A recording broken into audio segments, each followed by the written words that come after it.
இது எப்படின்னா, இஸ்ரவேலர்கள் எல்லாம் வாழ்க்கையில கர்த்தர் எங்களை கைவிட்டாரு, நாங்க செய்த தவறுனால அவர் கைவிட்டாரு, திரும்பி கர்த்தர் எங்க வாழ்க்கையில் இப்படிப்பட்ட ஒரு காரியங்களை செய்ய மாட்டார்னு அவங்க கடந்து போகிற ஒரு காலகட்டத்தில் in Exodus chapter 34:10 God says that I am making a new covenant. உன்னோட ஒரு உடன்படிக்கை செய்கிறேன், நான் இதுவரை செய்யாத அற்புதங்களை செய்வேன், அது மட்டும் இல்லை எல்லாரும் காணும்படியாக செய்வேன்.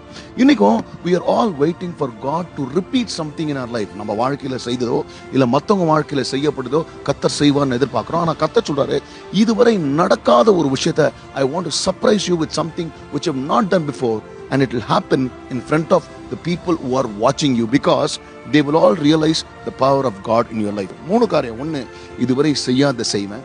ரெண்டாவது, எல்லாரும் பார்ப்பாங்க.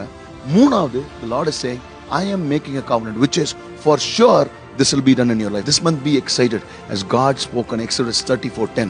The Lord is going to do some great wonders which you've not seen, not heard. When people are going to see it, and